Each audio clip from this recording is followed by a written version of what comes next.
Cümleten selamun aleyküm hanımlar, kanalıma hoş geldiniz.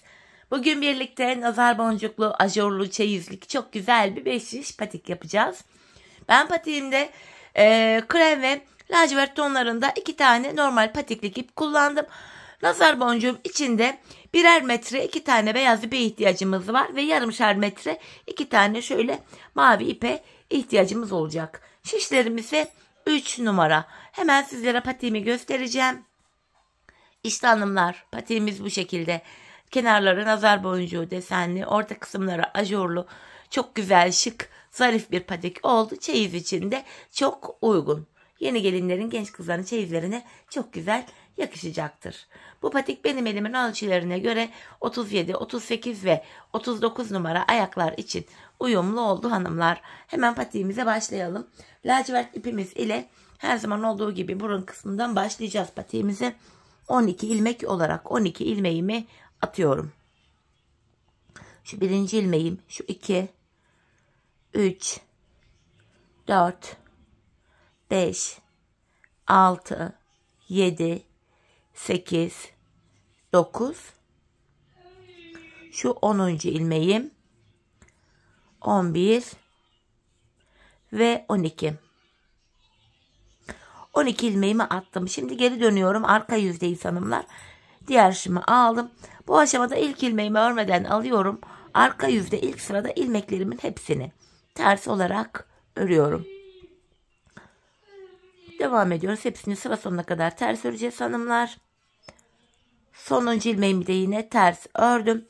Geri dönüyorum. Ön yüzdeyiz. Şimdi de tamamen düz örgü uygulaması yapacağız. 5 yerde geçeceğiz.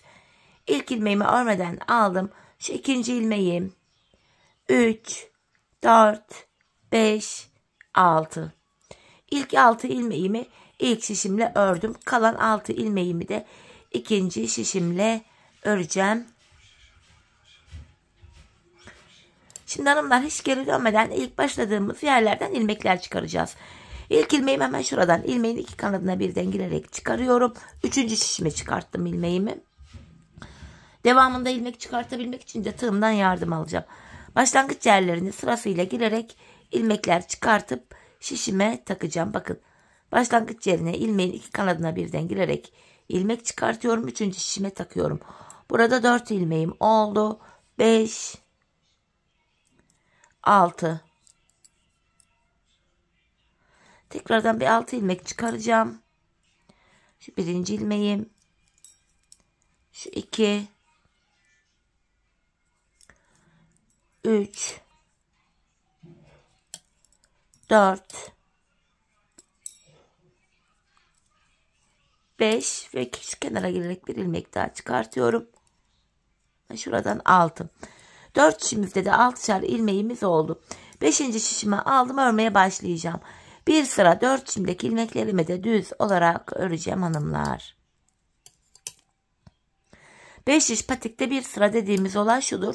4 şişimizdeki ilmeklerimizi de örüp tamamlayınca bir sıra örmüş oluyoruz.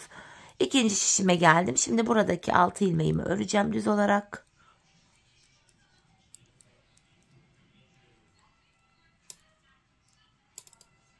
Üçüncü şişime geldim.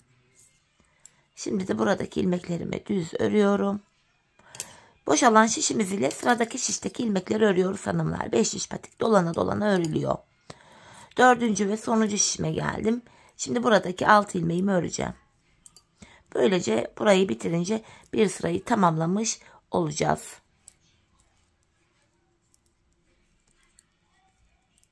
Evet hanımlar, bir sıra ilmeklerimizi düz ördük. Şimdi artırma zamanı. Patik burnumuza şöyle baktığımız anda artırma işlemini bu sağ ve sol kenardan yapıyoruz. Orta kısımlardan artırma işlemi yapmıyoruz. Öncelikle hanımlar ilk şişimdeyim. Kenarımız hemen şu sağ tarafta. İlk 2 ilmeğimi örüyorum. Ardından ikinci ilmeğimin altındaki hemen şurada ilmeğim var. Bunun kenarına şişimi taktım ve buradan aldığım ilmeğimi de yine düz örüyorum. Şöyle. Kalan 4 ilmeğim düz örülüyor. Böylece şişimizde 7 ilmeğimiz oldu. Kenardan artırmamızı yaptık. Şimdi ikinci şişimizdeyiz hanımlar. Kenarımız baktığımız anda sol tarafa geliyor. Son 2 ilmeğim kalana kadar öreceğim ikinci şişimde. Ardından artırmamı yapacağım. Bakın sondan ikinci ilmeğimin altındaki hemen şu ilmeğimin kenarına girdim ve buradan aldığım ilmeğimi de düz örüyorum. Kalan 2 ilmeğim düz örülüyor. İkinci şişimde de 7 ilmeğim oldu. Üçüncü şişime geldim. Kenarımız hemen başta sağ tarafta. İlk 2 ilmeğimi örüyorum. Ardından ikinci ilmeğimin altındaki hemen şu ilmeğimin kenarına girip buradan aldığım ilmeğimi de düz ördüm.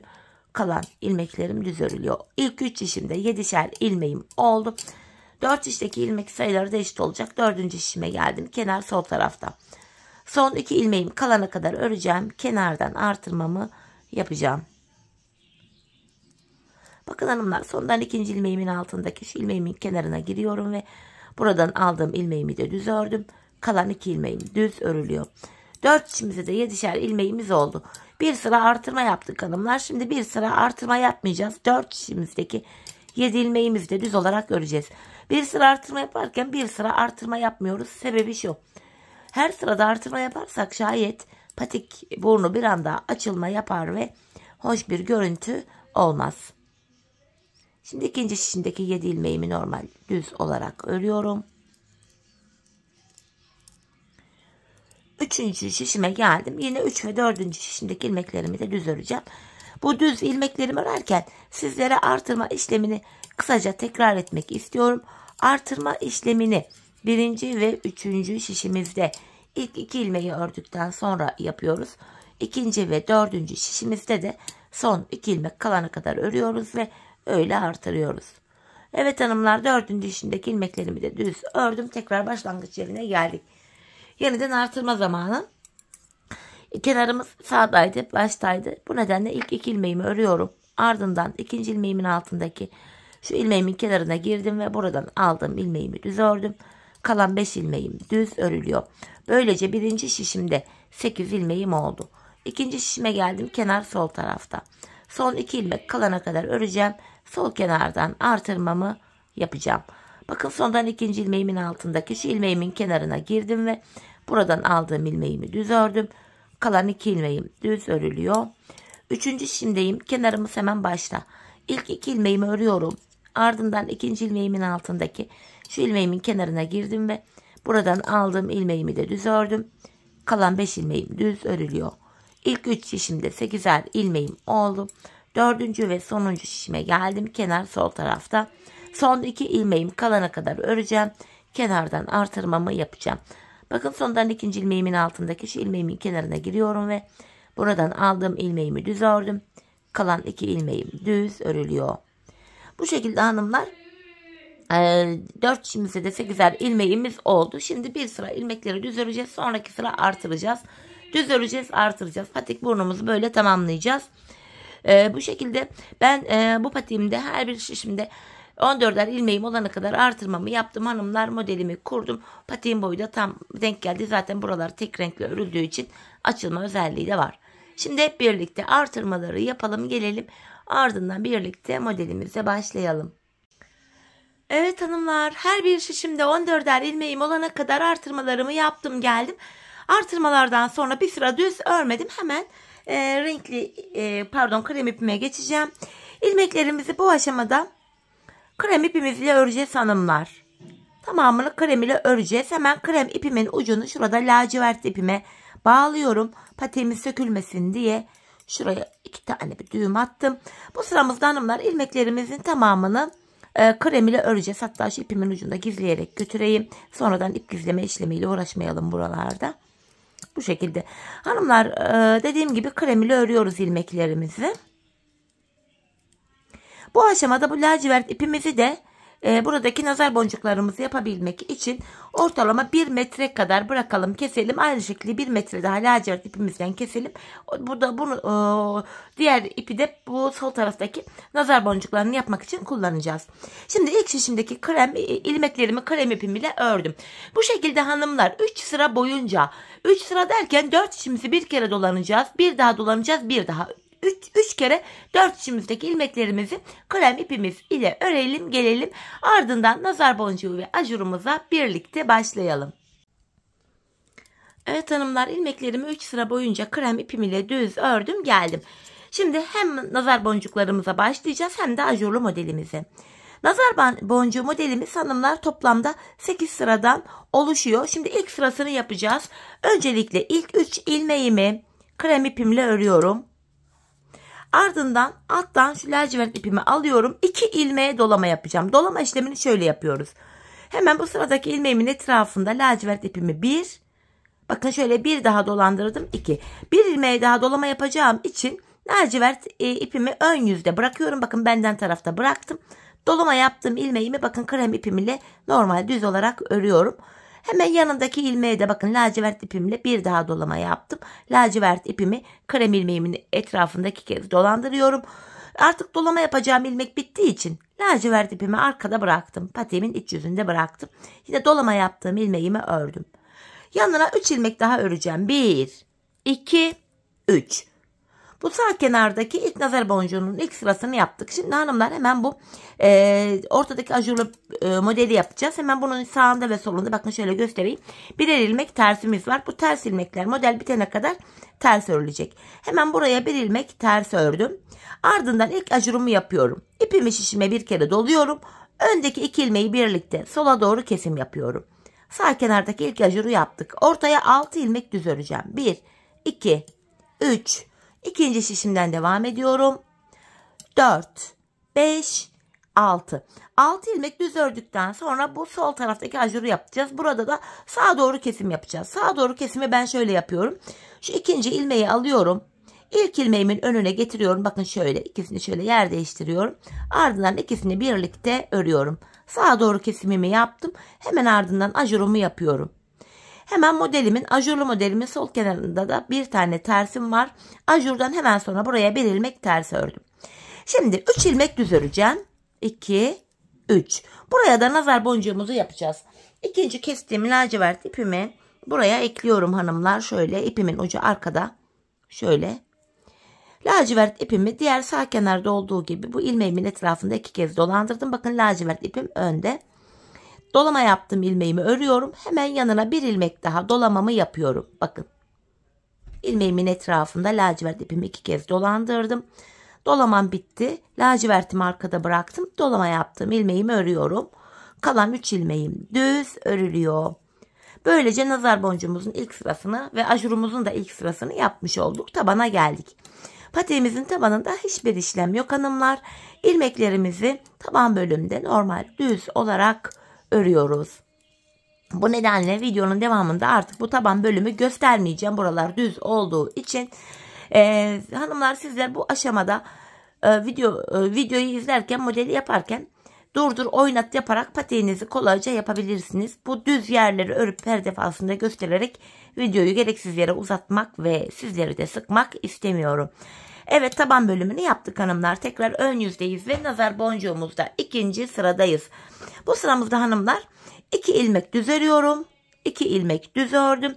Ardından bu defa 4 ilmeğe lacivert ipim ile nazar boncuğu yapacağım. 4 ilmek dolama yapacağım. Bakın lacivert ipimi getirdim arkadan, aynı ipi. Bakın şu ilk ilmeğime bir tane dolamamı yapıyorum. Lacivert ipim ön yüzde. Dolama yaptığım ilmeğimi krem ipim ile ördüm. İkinci ilmeğimi aynı şekilde şöyle bakın dolamamı yapıyorum. Dolama yaptığım ilmeğimi krem ipimle ördüm. Şu 3. ilmeğim. Bakın dolama işlemi devam ederken lacivert ipimiz hep ön yüzde bekliyor. Bakın şu 4. Dolama işlemi artık 4. ilmekten sonra bitti. Lacivertimi arkada bıraktım. Dolama yaptım, ilmeğimi ördüm. Bakın 4 ilmeğe dolamayı yaptık. Yanına 2 ilmek düz örüyorum. Yanında bir tane tersim var. Bir önceki sırada ajur yaptığım ilmeğimi düz örüyorum. Kesim yaptığım ilmeğimi de düz örüyorum. Şu aralarda bakın haroşa örgü görüntüsü var. Bir sıra düz, bir sıra ters örerek bu ortadaki haroşalar görüntüsünü oluşturacağız hanımlar.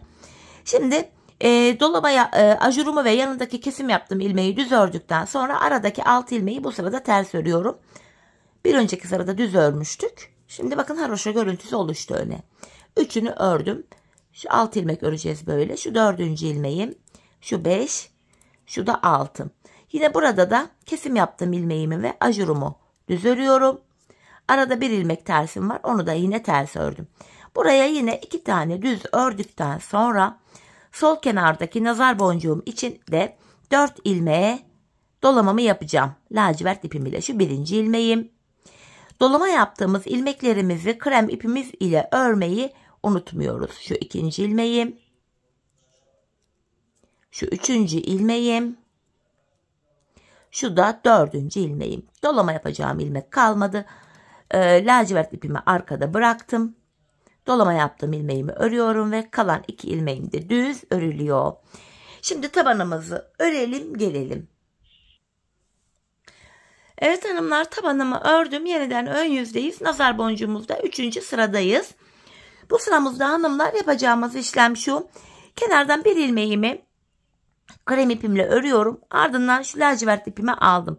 2 ilmeğe lacivert ipimle dolamamı yapacağım. Şu birinci ilmeğim, lacivert ipim önde. Dolama yaptığım ilmeğimi krem ipimle örüyorum. Şu da ikinci lacivert dolamam. Lacivert ipimi arkada bırakıyorum. Dolama yaptığım ilmeğimi krem ipimle ördüm. Şimdi tam ortaya 2 tane de beyaz dolama yapacağız. Şöyle kesmiş olduğum ilk beyaz ipimi alıyorum. Ortaya beyaz ipim ile 2 tane dolama yapacağım şimdi.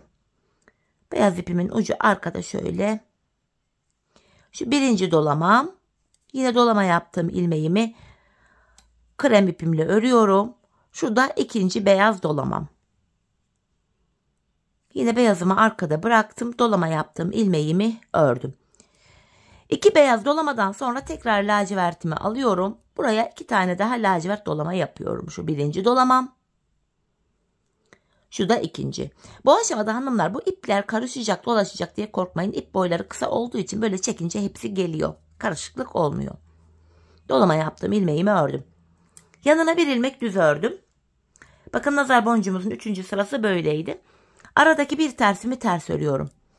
Buradaki ajurlarımız hemen bakın içe doğru giriyor. Böyle piramit şeklinde oluşuyor.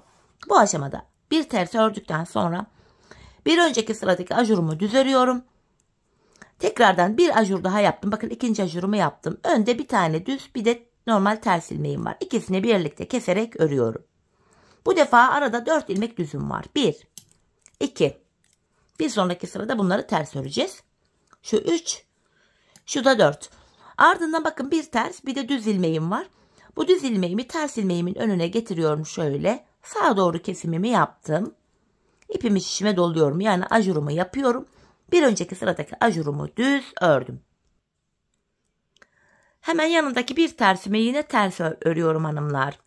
Şimdi geldik bir diğer nazar boncuğuna, sol taraftaki. Ters ilmekten sonra bir ilmek düz ördüm. Sonra şu lacivert ipimi bakın çekince geliyor. Şöyle asıldım. Buraya 2 tane lacivert dolama yapacağım. Sağ taraftaki nazar boncuğu ile sol taraftaki aynı yapılıyor. Bakın 2 tane lacivert dolamamı yaptım. Lacivertimi arkada bırakıyorum. Dolama yaptığım ilmeğimi ördüm. Şimdi ikinci beyaz ipimi şöyle alıyorum. Buraya ekleyeceğim. Ortaya 2 tane beyaz dolama yapacağım nazar boncuğum için. Şu birinci dolamam. Bakın beyaz ipim hala önde. Çünkü bir tane daha yapacağız beyaz dolama. Şu ikinci beyaz dolamam. Beyaz ipimi arkada bıraktım. Dolama yaptım. İlmeğimi ördüm. Şimdi 2 beyaz dolamadan sonra 2 tane daha lacivert dolamamı yapıyorum. Şu 1. Şu da ikinci lacivert dolamam. Lacivertimi arkada bırakıyorum. Dolama yaptığım ilmeğimi ördüm. Sonuncu ilmeğimi de düz örüyorum. Şimdi tabanımızı düz olarak örelim, gelelim. Evet hanımlar, şimdi yeniden ön yüzdeyiz. Nazar boncuğumuzda da 4. sıramızı yapacağız. Yine ilk ilmeğimi krem ile öreceğim. Ardından şuradan lacivert ipimi getiriyorum. Buraya bir ilmek lacivert ile dolamamı yapıyorum. Bakın bir tane dolamayı yaptım. Lacivertimi arkada bırakıyorum. Dolama yaptım. İlmeğimi krem ipimle ördüm. Ardından beyaz ipimi alacağım. Aynı beyaz ipi alıyorum. Ortaya bu defa 4 ilmek beyaz dolama yapacağız. Şu birinci ilmeğim. Bakın dolama yaptığımız ilmeklerimizi ana renk ipimizle örmeyi unutmuyoruz. Şu ikinci ilmeğim. Şu 3. Şu da 4. ilmeğim. Beyaz ipimi artık arkada bıraktım. Dolama yaptım. İlmeğimi ördüm. Şimdi de hanımlar lacivert ipimi alıyorum. Buraya bir tane daha lacivert dolamamı yapıyorum. 4. sıramızda böyleydi. Lacivertimi arkada bıraktım. Dolama yaptım. İlmeğimi ördüm. Yanında bir tane düzüm var. Aradaki ters ilmeğimi yine ters ördüm buradaki. Şimdi hanımlar, bir önceki sırada ajur yapmıştık. Bu sırada bakın ters ilmekten sonra 1, ajurumu da düz ördüm 2. Kesim yaptığımı da düz örüyorum 3. Bir önceki sırada şu aradaki ilmekleri 4 ilmeği düz örmüştük. Şimdi ters örüyorum. 1, 2, ikinci şişimden devam ediyorum. Şu 3, şu da 4. Bakın kesim yaptığım ilmek bir önceki sıradaki ajurum ve yanındaki bir ilmeğimi düz ördüm. Ajurumun solundaki bir tersimi yine ters ördüm. Şimdi bu soldaki nazar boncuğuna geldik. Hemen buraya bir ilmek düz ördükten sonra buradaki nazar boncuğumu da yapıyorum. Lacivertimi aldım. Buraya bir ilmek lacivert dolamamı yapıyorum. Lacivertimi arkada bıraktım. Dolama yaptım. İlmeğimi ördüm. Ardından beyazımı alıyorum. 4 ilmeğe beyaz ipim ile dolamamı yapacağım. 4 ilmek. Şu birinci dolamam. Şu ikinci dolamam.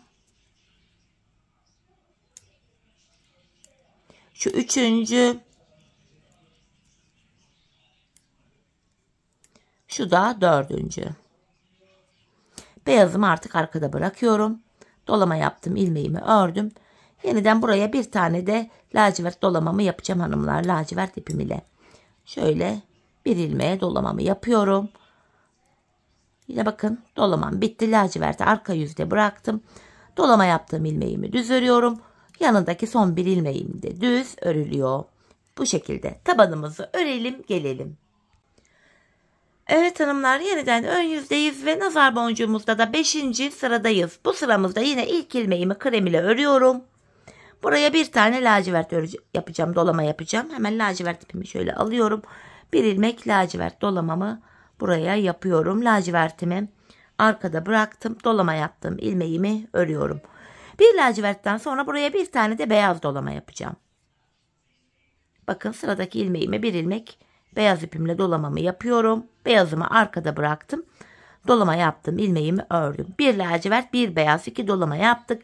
Tam ortaya hanımlar şu mavi iplerimizi ekleyeceğiz. 2 ilmeğe de mavi dolamamı yapacağım. İp sayısı arttı ama dediğim gibi ipler karışmıyor. Korkmayın. Çekince geliyor. Çünkü ip boyları kısa. Mavi ile ilk yaptığım dolamamı ördüm. Şimdi mavi ile bir dolama daha yapıyorum. İkinci dolamamı. Mavimi arkada bıraktım. Dolama yaptığım ilmeğimi ördüm. Hemen yanına bir tane daha beyaz ile dolamamı yapacağım hanımlar. Bakın bir beyaz dolama yapıyorum. Dolama yaptığım ilmeğimi ördüm. Hemen yanına bir tane daha lacivert dolama yapıyorum. 5. sıramız da böyleydi. Şöyle lacivertim ile hemen dolamamı yaptım.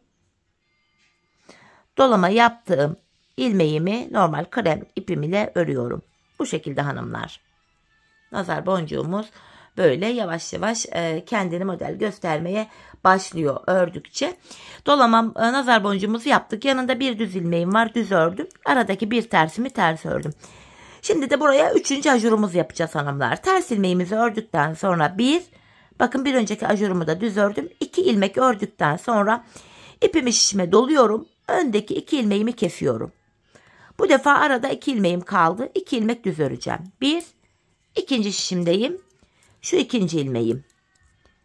Ardından yeniden öndeki 2 ilmeği alıyorum. Bir ters, bir düz ilmeğim var. Bu düz ilmeğimi ters ilmeğimin önüne getirdim. İkisini birlikte sağa doğru kesim yaptım. Hemen ajurumu yapıyorum. Yanına 1, 2 ilmek düz ördüm. Bakın ajurlu modelimizin 3. ajurunu yaptık. Aradaki bir tersim ters örülüyor. Yanına bir ilmek düz ördüm.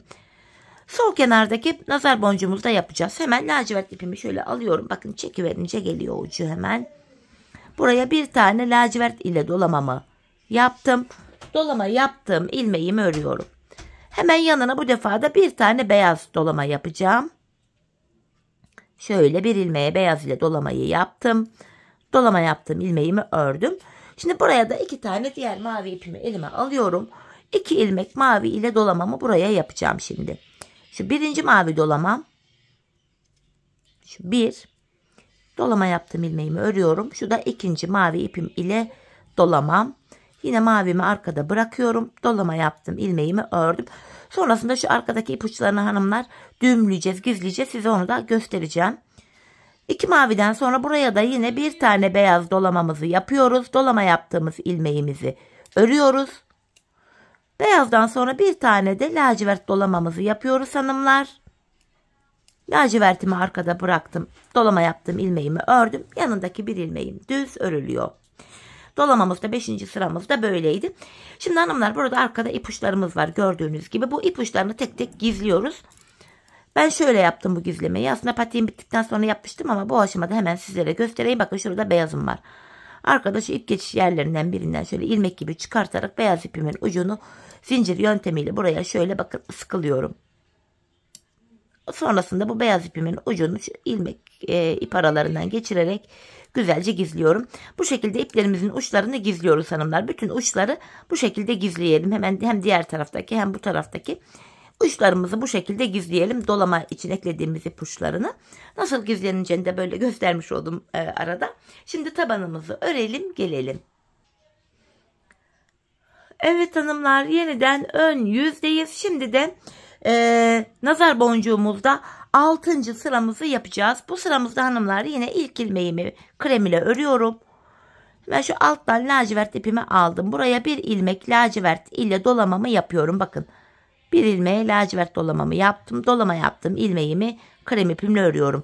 Yanına bir tane de beyaz dolama yapacağım. Bakın beyazımı alıyorum. Bir ilmek beyaz dolamamı yapıyorum. Yine dolama yaptığım ilmeğimi ördüm. Bir lacivert bir beyaz yaptık. Yanına yine bir ilmek daha lacivert dolamamı yapıyorum. Dolama yaptığım ilmeğimi yine ördüm. Buraya bir tane mavi dolama yapacağız hanımlar. Şu alttaki mavi ipimi alıyorum. Şöyle bir ilmeğe mavi ipim ile dolamamı yaptım. Ve dolama yaptığım ilmeğimi ördüm. Tekrar bir beyaz dolama yapıyorum. Şöyle beyaz ipimi sıradaki ilmeğimin etrafında dolandırdım ve arkada bırakıyorum. Dolama yaptığım ilmeğimi ördüm ve en son buraya bir ilmek daha lacivert ile dolamamızı yapıyoruz. Tekrar dolama yaptığım ilmeğimi ördüm. 6. sıramız da böyleydi. Gördüğünüz üzere şeklimiz iyice kendini göstermeye başladı burada. Şimdi hanımlar yanında bir ilmek düzüm var. Düz ördüm. Aradaki tersimi ters ördüm. Bir önceki sırada ajurumuzu yapmıştık. Bu sırada ajurlu olan ilmeğe kadar bakın 1, 2, ajurumu da düz ördüm. Kesim yaptığım ilmeğimi de düz ördüm. Aradaki bu defa 2 ilmeğimi ters öreceğim. Arada 2 ilmek haroşamız kalıyor bu defa. Diğer şimdiyim. 2. ilmeğimi de yine ters ördüm. Kesim yaptığım ilmeğim, daha önceki ajurlarım hepsi düz örülüyor. Ajurlu modelimin solundaki bir ters ilmeğimi de yine ters ördüm. Hemen yanına bir ilmek düz ördükten sonra sol kenarımızdaki nazar boncuğumuzu da yapıyoruz hanımlar. Bakın buraya bir ilmek lacivert dolama yaptım. Hemen yanına bir tane beyaz.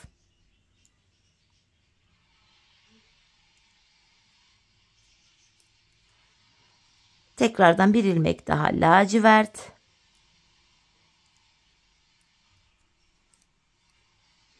Yeniden bir ilmek mavi.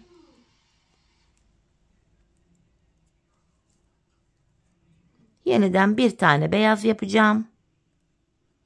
Şöyle beyaz ipimi sıradaki ilmeğimin etrafında 2 kez döndürüp arkada bıraktım.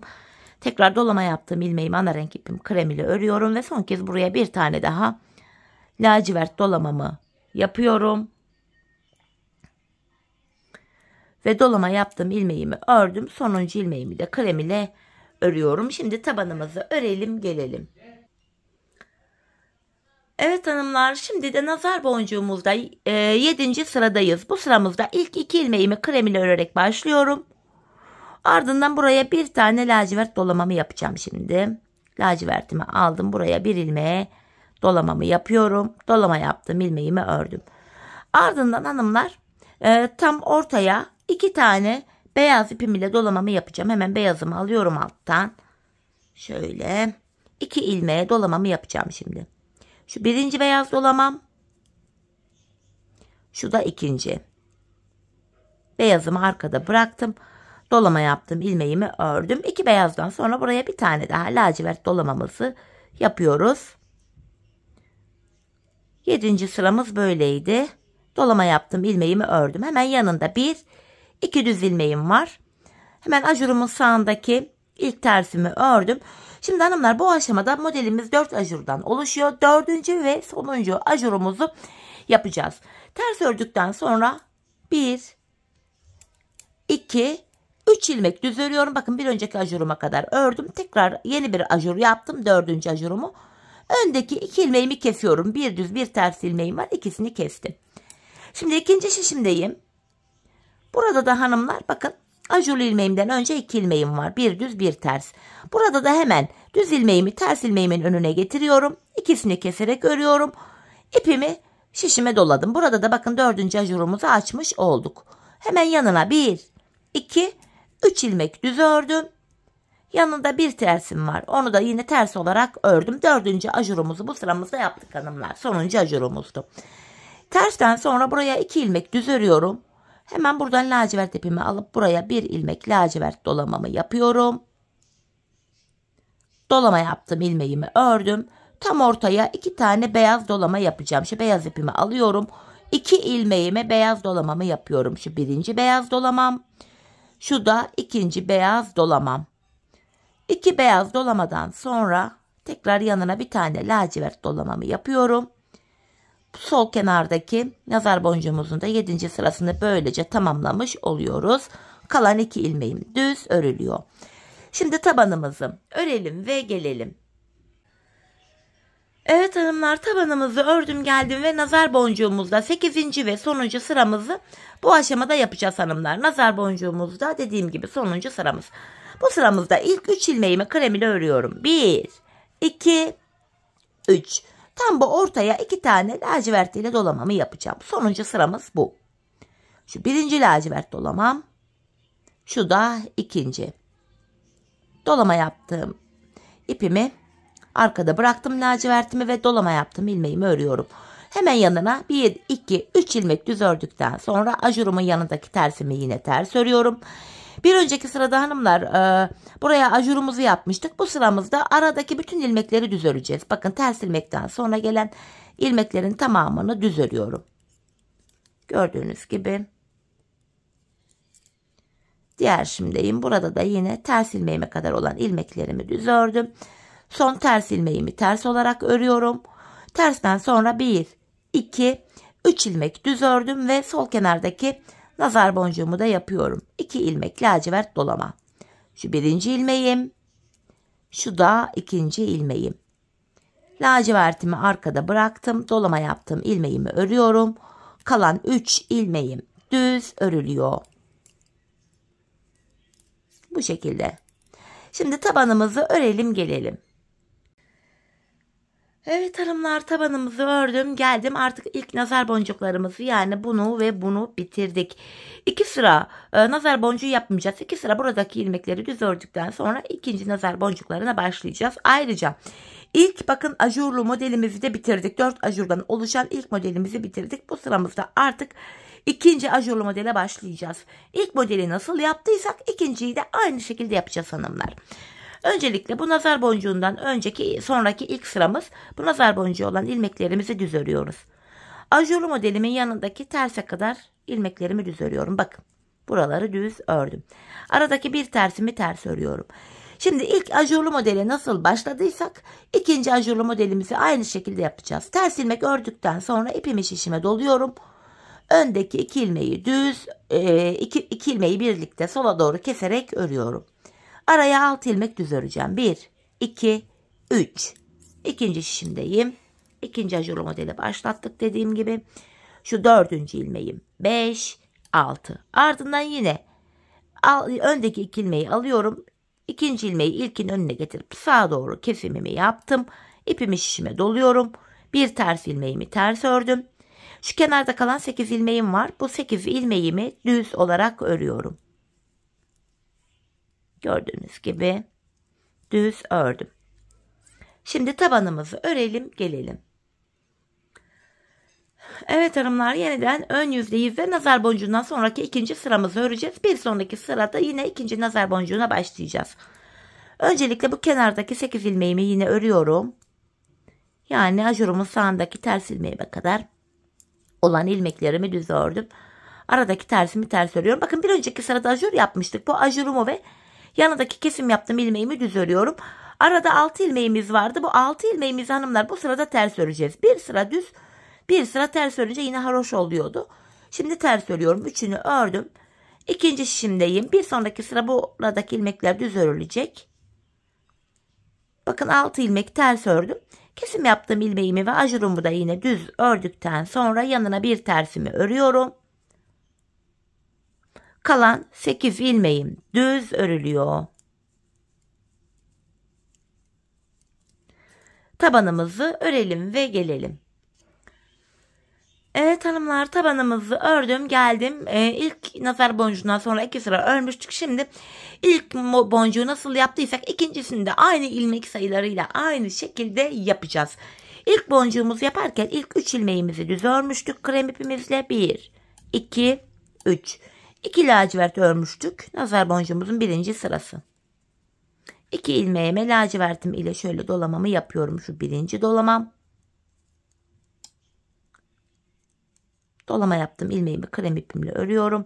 Şu da ikinci dolamam. Yine lacivert ipimi arkada bırakıyorum. Dolama yaptığım ilmeğimi ördüm. Yanına 3 ilmek düz örüyorum. Bakın ajurumuza yine devam edeceğiz. Bir tersimi ters ördüm.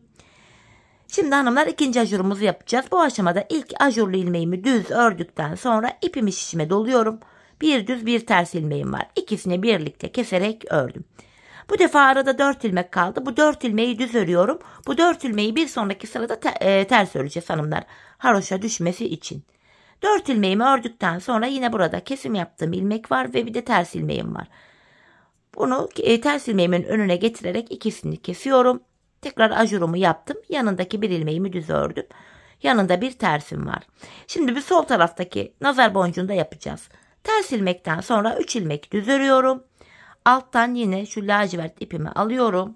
Şöyle ucunu çektim geldi zaten. Buraya 2 ilmek lacivert ile dolamamı yapıyorum. Gördüğünüz gibi hanımlar ikinci modele aynı şekilde başladık ikinci nazar boncuğuna. Hani bundan sonra yapacağımız işlem birbirinin devamı şeklinde ilerliyor. Bakın ikinci nazar boncuğunu da birlikte yaptık. Zaten ajurlu modelimiz her 4 ajurda bir kendini yeniliyor, tekrar ediyor. Nazar boncuklarımız da her 8 sıra olduktan sonra yine 2 sıra aradaki ilmekleri düz öreceğiz. Bir diğer nazar boncuğuna geçeceğiz. Bakın tam olarak şuradayız. İlk nazar boncuğu bitti. İkinci nazar boncuğunun ilk sırasını da bu sırada yaptık. 8 sıradan oluşan ikinci nazar boncuğumuz da bitince yine 2 sıra öreceğiz. Bu defa diğer 3. nazar boncuğumuzu da yapacağız hanımlar. Bu aşamada hanımlar ben toplamda bu yanlara 3'er tane nazar boncuğu yaptım. Zaten ajurlu modelimizin ilkini bitirdik. Bakın ikinci ajurlu modelimizin ikinci ajurunda birlikte açmıştık zaten. Bu aşamada diyebilirim ki ben bu patiğime 3 tane nazar boncuğu bakın 1, 2, 3, 4 tane de ajurlu model yaptım. Fakat 4. ajurlu modelimde 4 tane ajur yok. Hani model sığmadı artık bitti model gereği. 3 tane ajur yaptıktan sonra artık ajurlu modelimi de bıraktım. Şimdi hep birlikte patiğimizin bu bölümüne kadar dediğim gibi bu bilek bölümüne kadar bu en son ajurlu modelimde 3 ajur olana kadar ve 3. nazar boncuğumuz bitene kadar bu şekilde örelim gelelim hanımlar. Bu aşamada kafanız karışacak olursa nazar boncuğunun ilk nazar boncuğunun her bir sırasını örerken söyledim.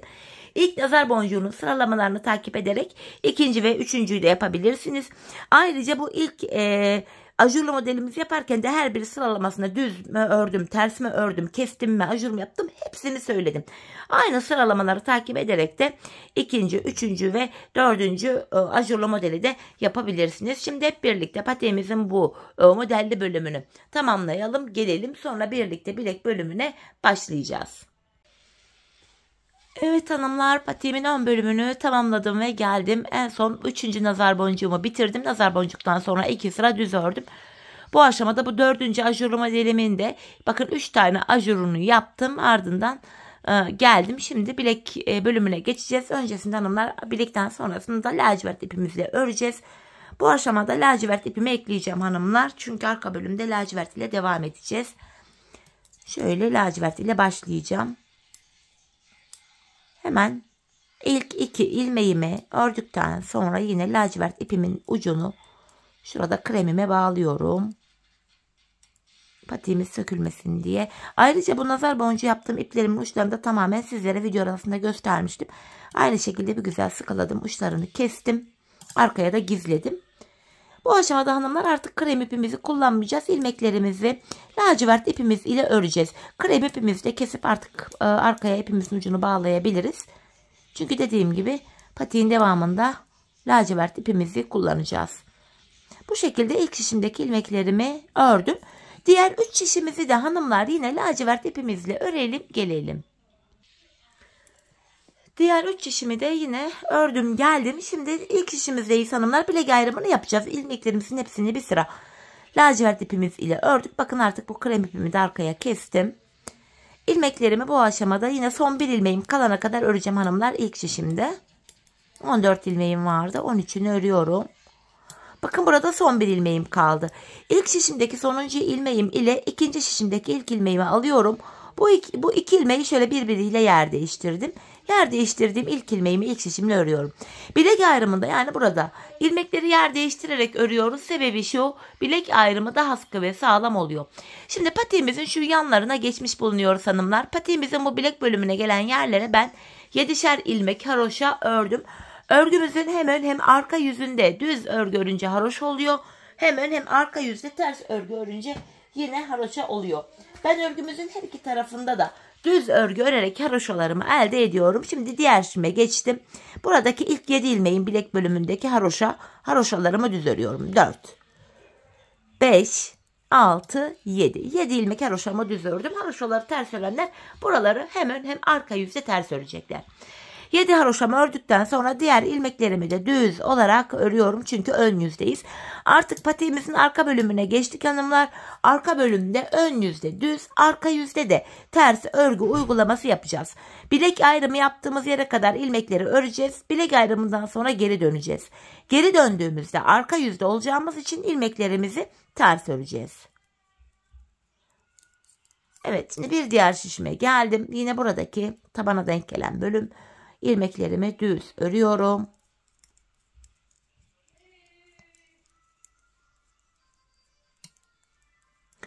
Bilek ayrımı yaptım. Son şişime geldim şimdi. Burada da ilmeklerimi düz öreceğim.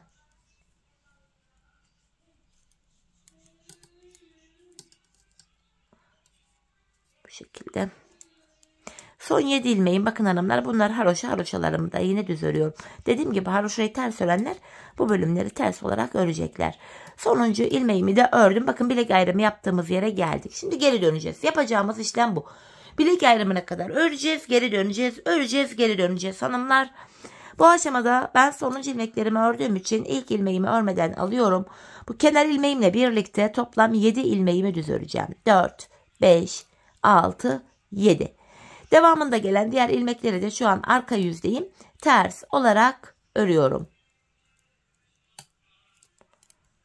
Bir diğer şişime geldim. Yine buradaki ilmeklerimi de ters örüyorum. Hanımlar, patiğimizin arka bölümünde yapılacak başka bir işlem, model, detay hiçbir şey yok. İlmeklerimizi bilek ayrımına kadar öreceğiz, geri döneceğiz. Öreceğiz, geri döneceğiz. Ön yüzdeysek eğer ilmeklerimiz düz örülecek. Arka yüzdeysek de şu anda yaptığımız gibi ilmeklerimizi ters öreceğiz. Sadece kenarlardaki 7'şer ilmek haroşamızı haroşa öreceğiz. Yapacağımız işlem bu. Son şişime geldim. Yine buradaki ilmeklerimi de ters olarak örüyorum. Sadece kenardaki son 7 ilmeğim haroşa olduğu için haroşalarımı düz öreceğim. Bakın son 7 ilmeğim kaldı. Bunlar haroşa, düz olarak örüyorum haroşalarımı. Sonuncu ilmeğimi de ördüm. Şimdi geri dönüyoruz hanımlar. Yine ön yüzdeyiz. Yapacağımız işlem aynı. Bakın yine ilk 7 ilmeğim haroşa. Ön yüzde olduğum için bu defa diğer ilmeklerimi de yine düz öreceğim. Bu şekilde diğer bilek ayrımına kadar öreceğim, geri döneceğim. Geri döndüğümüzde arka yüzde ilmekleri ters öreceğiz. Bu şekilde devam edecek arkası patiğimizin. Şöyle baktığımız anda patiğimizin şu kenarlarında birer diş haroşamız oluştu bile. Hanımlar, ben bu patiğimin şu arka bölümüne, yani buraya toplamda 15 diş 15 sıra haroşa ördüm. benim elimin ölçülerine göre tam geldi. Sizler bu aşamada patiğinizi örerken ayağınıza bir giyin, ölçün. Bu arka bölümü örerken ayağınıza deneyin. Bu arka bölümü topuğunuzun şu kenarına gelene kadar örmeniz gerekiyor. Bu şekilde ayağınıza ölçü alarak yaparsanız patik tam olur. Yoksa yok benim patiğim küçük oldu, verdiğiniz ölçüye göre yaptım, benimki büyük olduğu gibi bir sorun yaşamazsınız. Bunu da söyleyeyim. Şimdi hep birlikte kendi ölçülerimize göre patiğimizin arka bölümünü örelim gelelim. Ardından birlikte topuk kesimine başlayacağız. Evet hanımlar, patiğimin arka bölümünü ördüm geldim. Buraya 15 sıra haroşamı yaptım. Bu aşamada bilek ayrımından sonra hanımlar bakın şu bölüm genişledi burası. İlmeklerin hepsi bakın dümdüz duruyor. Tek şişte toplanacak hale geldi. Ben bu aşamada bana topuk kesiminde kolaylık sağlasın diye ön yüzden baktığımızda bu sol şişime 24 ilmek ayırdım. Kalan ilmeklerin hepsini sağ şişime taktım. Şimdi topuğumuzu kesmeye başlayacağız. Bu bölümde kenardaki 7 ilmek haroşamızı yine haroşa olarak öreceğiz hanımlar. Model bütünlüğü sağlansın diye. Bu şekilde 7 ilmek haroşamı ördüm. Ön yüzdeyim. İlmeklerimi düz olarak ve sayarak örmeye devam edeceğim. 7 haroşamı örmüştüm. 8, 9, 10, 11, 12, 13, 14, 15, 16, 17, 18, 19, 20, 21, 22, 23. İlk 23 ilmeğimi ördüm. 24. örerken şu öndeki 2 ilmeğin ikisini birlikte kesiyorum. 23 ilmek ördüm. 24. de kesim yaptım. Zaten sol tarafa da 24 ilmek ayırmıştık. Topuğumuz için orta kısma baktığımız anda burada da 7 ilmek kaldı. Bu 7 ilmeğimiz her seferinde birer birer kesilecek, eksilecek, bitecek. Böylece topuğumuz oluşacak. Şimdi yapacağımız işlem şu. Kesim yaptıktan sonra geri dönüyoruz. Arka yüzdeyim hanımlar. İlk kesim yaptığım ilmeği örmeden aldım. Şu anda arka yüzde olduğumuz için ilmeklerimizi ters olarak örüyoruz. Sadece kenardaki son 7 ilmeğim haroşa olduğu için son 7 ilmeğimi düz öreceğim. Bakın son 7 ilmeğime geldim. Bunları düz olarak örüyorum. Tekrar geri döndük. Şimdi bir önceki sırada yaptığımız işlemin aynısını yapacağız. Yani ilk 23 ilmeğimizi öreceğiz. 24. de kesim yapacağız. 7 tane haroşamı ördüm. Sayarak gideceğim. 8, 9, 10, 11, 12, 13, 14, 15, 16, 17, 18, 19, 20, 21, 22, 23 ilmeğimi ördüm. 24. de öndeki 2 ilmeği kesiyorum. İkinci kesimimizi yaptık. Bir önceki sırada bu arada 7 ilmeğimiz vardı. Kesimden sonra 1 ilmek eksildi. Gördüğünüz üzere 6 ilmek kaldı. Şimdi yapacağımız işlem şu. Yine kesim yaptık. Geri döneceğiz. Arka yüzde ilmekleri öreceğiz. Ön yüzde tekrar ilk 23 ilmeği öreceğiz. 24. de yine kesimimizi yapacağız. Biz bu kesme işlemine şu arada kalan son 6 ilmeğimiz bitene kadar devam edeceğiz. Şimdi hep birlikte bu 6 ilmeğimiz bitene kadar patiğimizin topuğunu sizlere gösterdiğim gibi örelim gelelim. Evet hanımlar, aradaki ilmeklerin bitene kadar patiğimin topuğunu ördüm geldim. Bu aşamada ilk başta sol tarafa 24 ilmek ayırmıştık. Kesimlerden sonra sağ şişimde de 24 ilmeğim kaldı. Yani her iki şişteki ilmek sayıları da birbirine eşit.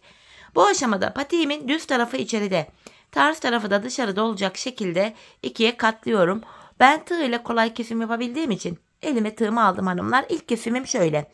Benden taraftaki şişten bir ilmek, ikinciden de bir ilmek alıyorum. İkisini birlikte topluyorum. Diğer kesimlerim de şöyle olacak. Benden taraftaki şişten bir ilmek, ikinciden de bir ilmek aldım. İkinci ilmeği ilkinin içinden geçiriyorum. Tığımdaki ilmekleri topluyorum. Benden taraftaki şişten bir ilmek, ikinci şişten de bir ilmek aldım. İkinci ilmeği ilkinin içinden geçirip tığımdaki ilmekleri topluyorum. Karşılıklı olarak şişlerimizden birer tane ilmek alıyoruz ve ikinci şişten aldığımız ilmeği ilk şişten aldığımız ilmeğin içinden geçiriyoruz. Tığımızdaki ilmeklerimizi topluyoruz. Kesme işlemini bu şekilde gerçekleştiriyoruz hanımlar. Her iki patiğimizin kesim yönü de aynı tarafta oluyor. Sağ patik ve sol patik aynı şekilde kesiliyor. Ayrıca şişlerdeki ilmek sayıları da eşit olduğu için kesim sonunda ilmek sayılarımız da aynı anda bitiyor. Gizli kesim olduğu için zaten kesim yeri bile belli olmuyor hanımlar. Bu şekilde sırasıyla ilmeklerimizi kesmeye devam ediyoruz. Yine benden taraftan bir ilmek, karşı şişten de bir ilmek alıyorum. İkinci şişten aldığım ilmeği ilk şişten aldığım ilmeğin içinden geçiriyorum. Tığımdaki ilmekleri topluyorum. Ben patiklerimde genelde bu yöntemi kullanıyorum ama sizin bildiğiniz, sevdiğiniz farklı yöntemler varsa patiğinizde o yöntemleri de kullanabilirsiniz. Dilediğiniz gibi topuğunuzu yapabilirsiniz hanımlar. Son 3'er ilmeğim kaldı şişlerimde. Bunları da yine aynı şekilde şöyle kesiyorum. Bu aşamada bakın son birer ilmeğim kaldı. Önce benden taraftaki ilmeğimi, sonra ikinci şişindeki ilmeğimi tığıma aldım. Şişler boşa çıktı artık. Tığımda gördüğünüz gibi 3 ilmeğim var. Üçünü birden topluyorum. 2 tane buraya sıkı bir zincir çektim ve ipimin ucunu kesiyorum. Hemen ipimizi gizleyelim. İpimizin ucunu, sonra topuğumuza bakalım. Hanımlar, bu ip gizleme işlemini kesinlikle yapalım. Zaten nazar boncuğunun iplerinde videolarında gizlemiştim. Evet hanımlar, bakın topuğumuzu bitirdik. Topuğumuz şöyle, bakın izi bile belli değil. Ayağı giyinince görüntü bu. Çok şık, sade, temiz bir topuk kesme yöntemi oluyor bu. Evet, patiğimiz görüntü itibariyle böyle. Hemen bir de manken ayağıma giydireyim hanımlar. Çünkü bu tarz patikler manken ayakta kendini çok daha iyi, güzel gösteriyor. Çeyiz için uygun, çok güzel, çok şık bir patik oldu. Ben gerçekten çok severek, beğenerek yaptım modeli. Umarım sizler de benimle birlikte beğenerek, severek patiğinizi yaparsınız hanımlar.